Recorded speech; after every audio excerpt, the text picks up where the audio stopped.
sa Malacanang, sinagot po dyan ang pahayag ng Makabayan Bloc na si Pangulong Bongbong Marcos daw ang big fish sa nangyayaring korupsyon sa bansa.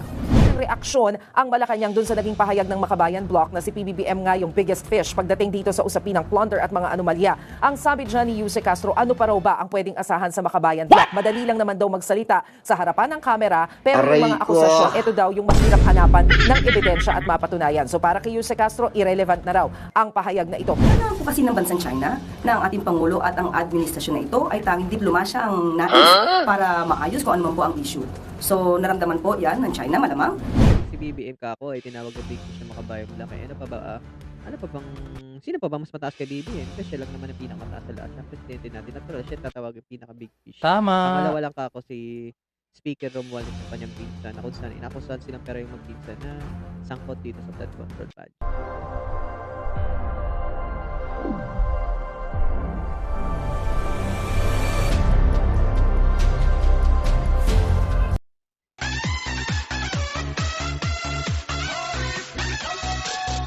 Magandang araw sa atin lahat mga bossing. Muli nagbabalik RMG News TV.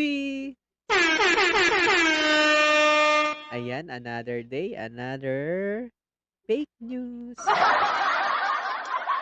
Ayan.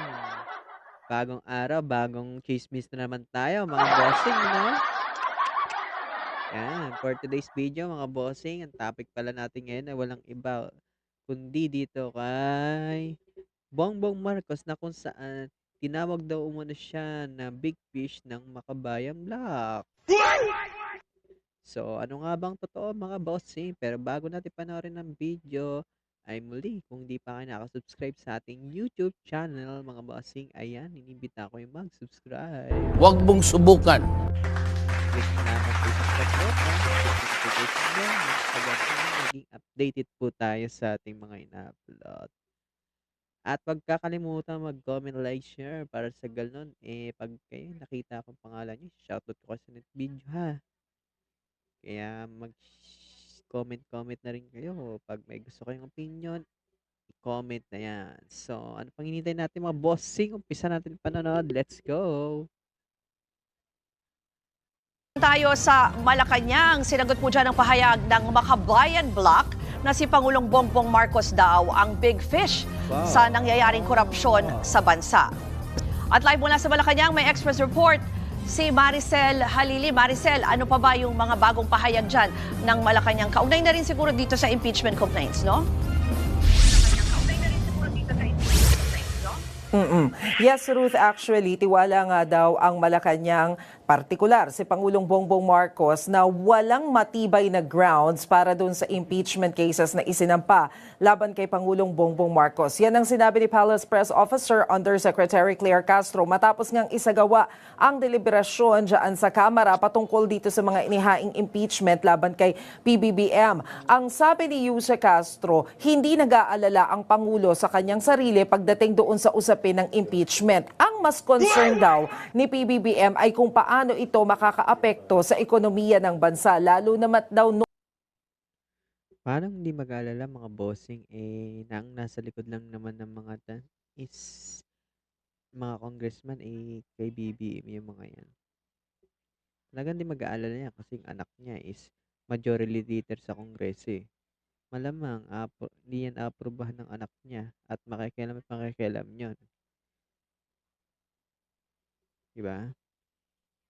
noon pa man ay sinasabi na ng Malacanang na ang anumang impeachment case na isampa laban sa punong ehekutibo ng isang bansa pwedeng makaapekto doon sa impression sa bansa na yon at sa ekonomiya ng nasabing bansa.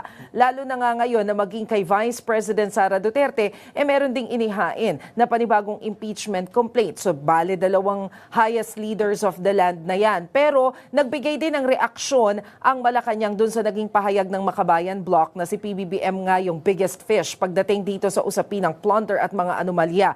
Ang sabi dyan ni Yuse Castro, ano pa raw ba ang pwedeng asahan sa Makabayan Block? Madali lang naman daw magsalita sa harapan ng kamera, pero yung mga akusasyon, ito daw yung mahirap hanapan ng ebidensya at mapatunayan. So para kay Yuse Castro, irrelevant na raw ang pahayag na ito. Pero maidagdag ko na rin, Ruth, no? Kasi naitanong din kanina doon sa press briefing yung tungkol doon sa picture ni First Lady Liza Araneta Marcos kasama si Chinese Ambassador na ipinost niya mismo doon sa kanyang Instagram account dahil nakapanood sila ng parehong event.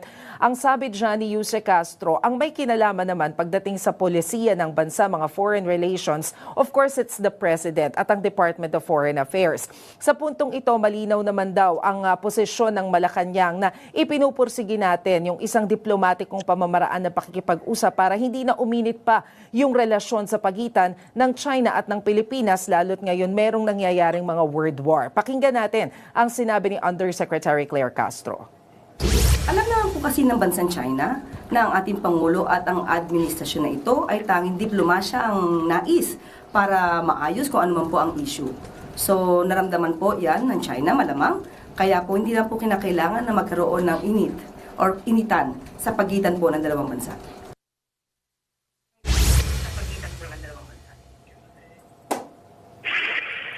Ruth, kanina balik pa rin doon sa trabaho si PBBM, although hindi pa ito public event, pero meron na siyang sunod-sunod na meeting dito sa Malacanang. Nakipagpulong siya sa isang executive ng isang car company dito sa Palasyo para mapag-usapan yung tungkol sa kanyang investment. Nagkipag-usap din siya sa iba't ibang mga opisyal ng pamahalaan tungkol naman doon sa preparations doon sa ating chairmanship sa ASEAN. Ruth?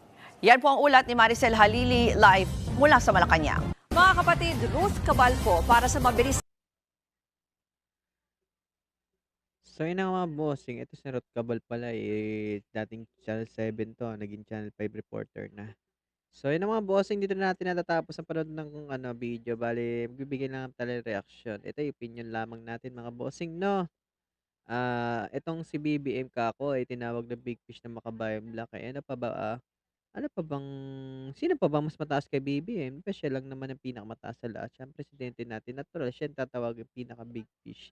Pangalawa lang kako si Speaker Romualdez ng kanyang pinsan na kung saan inakusahan silang pero yung magpinsan na sangkot dito sa flood control project. Bakit kako? Kasi hindi naman ilalabas ang budget kung walang pirma ng speaker at ng pangulo. Ganun lang yun. Kasimple mga bossing. So, kung gusto niyo itong video mga bossing, ay muli, inimbitahan ko kayo mag-subscribe sa ating YouTube channel mga bossing. Ayan.